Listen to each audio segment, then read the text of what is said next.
اللہ رب العزت نے زندگی کو بھی بنایا ہے، موت کو بھی بنایا ہے۔ یہ موت بھی اللہ کی بہت بڑی نعمت ہے۔ ہم تو ڈرتے ہیں نا موت سے، لیکن موت بھی اللہ کی بہت بڑی نعمت ہے۔ انسان جب عمر کے آخری حصے میں آ جاتا ہے اور بے یار و مددگار چارپائی پر پڑا ہوا ہے، 100 سال سے عمر کراس کر گئی، اب موت کو مانگ رہا ہوتا ہے، وہ یار کسی طرح ہے، اب جاؤں یہاں سے۔ ہمارے وہ ایک عزیز یہاں علاقے کے تھے، فوت ہو کے بزرگ ہیں، وہ تقریباً 95 سال عمر انہوں نے پائی ہے۔ تو وہ آخری عمر میں بات کرنے کے لیے وہ کہتے تھے، خود بتاتے تھے، یار میرے ہم عمر تو رہے یہی کوئی نہیں، مجھے میرے ساتھ نوجوان بیٹھتے کوئی نہیں، بات کرنے کے لیے کبھی اس گاؤں میں جاتا ہوں، کوئی بابا بیٹھا ہو تو اس سے باتیں کر رہا تھا، کبھی اس میں جاتا ہوں، دوسرے گاؤں میں چلا جاتا ہوں، کوئی بابا بیٹھا ہو اس سے باتیں کر رہا ہوں، یوں میں اپنا وقت پاس کر رہا ہوں عمر کے آخری حصے میں۔ تو موت بھی اللہ کی بہت بڑی نعمت ہے۔ موت کے بارے میں تو فرمایا الموت جسر، موت ایک پل ہے، پل اب راستہ آپ نے کراس کرنا، دریا عبور کرنا ہے، ہم جنگ سے جاتے، ادھر سے جاتے ہیں جنگ، کیا ہوتا ہے چڑ پل سے گزر کے جاتے، تو ایسے ہی موت ایک پل ہے، اس پل کو کراس کر کے آگے دوسرے کنارے پر اللہ، دوسرے کنارے پر جنت ہے اگر ایمان والا ہے۔ اسی وجہ سے تو قرآن میں کہا ہے کل نفس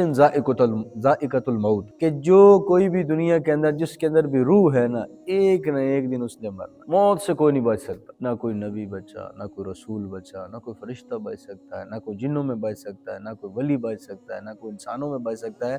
اگر موت سے بچنے کا کوئی ہوتا نا کسی کو، تو وہ اللہ کے نبی علیہ السلام بچ سکتے، یا موت سے بچنے کا کوئی طریقہ دنیاوی اسباب میں ہوتا تو وہ مائیکل جیکسن کے پاس ہے، ایسے نہیں بھائی وسیم صاحب، جس نے ساری دنیاوی اسباب اختیار کیے، سینکڑوں ڈھونڈے، ہر چیز، گردہ، دل، سب کچھ ایکسٹرا رکھا ہوا، لیکن 53 سال کی عمر میں اس کو بھی موت آ گئی۔ تو ہم سب نے یہاں سے جانا ہے، لیکن یہ ہے کہ کامیاب انسان وہ ہو جانے سے پہلے جس کا ایمان پر خاتمہ ہو جائے، ایمان کو سیکھتے سیکھتے دنیا سے چلا جاتا ہے۔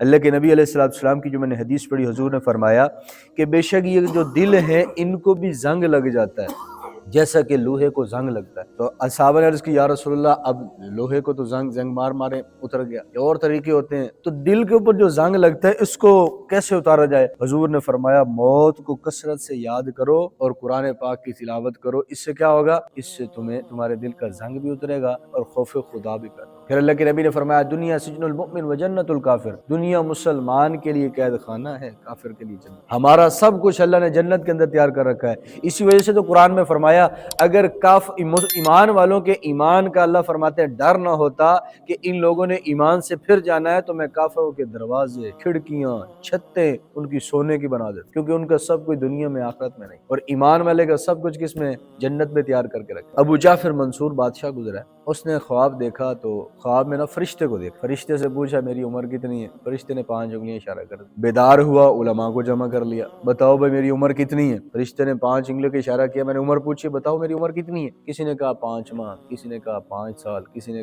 کوئی بتایا، کسی نے کہا 5 دن۔ شرح صدر نے کہا امام ابو حنیفہ سے مسئلہ پوچھتے ہیں۔ امام ابو حنیفہ رحمۃ اللہ علیہ سے مسئلہ پوچھا کہ میں نے خواب دیکھا ہے، فرشتے سے خواب میں پوچھا ہے کہ میری کب ہے موت، انہوں نے یوں 5 انگلیوں کا اشارہ کر دیا۔ تو امام صاحب نے فرمایا کہ اس کا 5 انگلیوں کا اشارہ کرنا ان 5 آیات کی طرف اشارہ تھا۔ کون سی 5 آیات؟ فرمایا پہلا ان اللہ عنده علم الساعہ، کہ فرمایا قیامت کا علم اللہ کے سوا کسی کو نہیں، کسی فرشتے کو نہیں بتایا ہوا، کسی رسول کو نہیں بتایا ہوا، ہاں اگر حضور کو بتایا وہ راز و نیاز میں، وہ اللہ کا رسول ہی جانتا ہے، ہمیں نہیں۔ قیامت کا علم پہلا اس بات کی طرف اشارہ تھا کہ قیامت کا علم اللہ کی طرف ہے۔ وَيُنَزِّلُ الْغَيْثَ، دوسرا اس بات کی طرف اشارہ تھا، دوسری انگلی، کہ کب بارش برسے گی یہ اللہ کے علم۔ یہ جو محکمہ موسمیات والے ہوتے ہیں یہ پکی 100% بات نہیں بتاتے، یہ پیشن گوئی کرتے، ہو سکتا ہے، ممکن ہے، امکان ہے، تاثرات سے یہ پتہ چل رہا ہے۔ اور تیسری چیز فرمایا وَيَعْلَمُ مَا فِي الْأَرْحَامِ، جتنی بھی دنیا کے اندر مادائیں ہیں ان کے پیٹ میں جو حمل ہے اللہ کے سوا کو نہیں جانتا۔ بچہ ہے، بچی ہے، آج کل تو وہ مشینیں لگا کے چیک کر رہے تھے، لیکن پہلے وہ اللہ کر چکا ہوتا ہے، بیٹی ہے بیٹا اللہ بنا چکا ہے، الٹرا ساؤنڈ کے ذریعے دیکھ۔ اور چوتھی چیز یہ اس بات کی طرف اشارہ تھا وما تدری نفس ماذا تکسب غدا، کل ہم نے کیا کمانا ہے، ابھی روزی کے لیے نکل رہے، نہیں پتہ ملے گی کیا ملنا ہے، نہیں دیہڑی لگے گی نہیں لگے گی، تو کیا کمانا ہے یہ اللہ کو پتہ ہے۔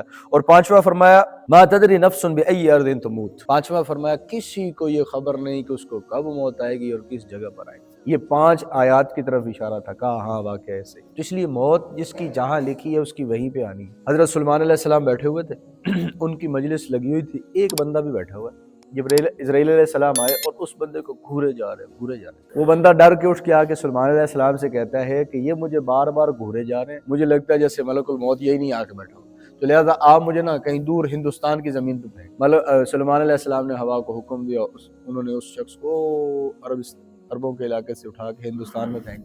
اب ملک الموت جو ہے جب وہ بندہ وہاں آیا ہندوستان میں، آگے ملک الموت، اور انہوں نے آ کے اس کی روح قبض کر لی۔ واپس اسرائیل سلمان علیہ السلام کی مجلس میں آئے تو کہا کہ اس بندے کو کیوں گھور رہے تھے آپ؟ کہا کہ میں اس سے اس وجہ سے گھور رہا تھا، میں حیران تھا کہ اس کی موت ہندوستان میں روح قبض کرنے کا مجھے کہا گیا ہے، اور ہندوستان یہاں سے ہزاروں کلومیٹر دور کی مسافت پہ، اور یہ آپ کی محفل میں بیٹھا ہوا ہے۔ حیران اس بات پہ تھا کہ اس کی روح اب کیسے قبض کرنی، حکم وہاں کا بیٹھا ہی ہے۔ کہا آپ نے دوسرے لمحے اللہ نے اس کے دل میں ڈالا، اس نے آپ سے اظہار کیا، آپ نے اٹھا کے اس کو ہندوستان میں ڈالا۔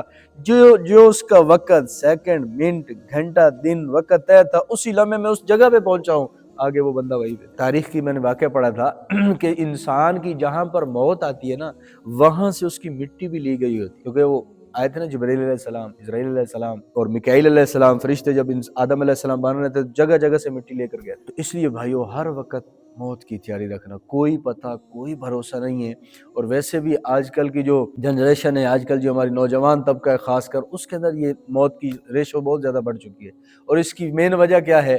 اس کی مین وجہ ہم سب کے سامنے اسباب ہیں جو ہم نے اختیار کیے ہوئے ہیں، لیکن انسان کوشش کرے کہ ہر وقت جس وقت میری موت آئے، میں اللہ کے دربار میں حاضر ہونا ہے تو میں تیار ہوں اپنی طرف سے۔ اللہ پوچھ بھی لے، یا اللہ اپنی طرف سے ٹوٹی پھوٹی نمازیں، روزے، صدقے، خیرات کرتا رہوں، باقی تیری رحمت کا امیدوار ہوں۔ اللہ رب العزت ہمیں عمل کرنے کی توفیق دے۔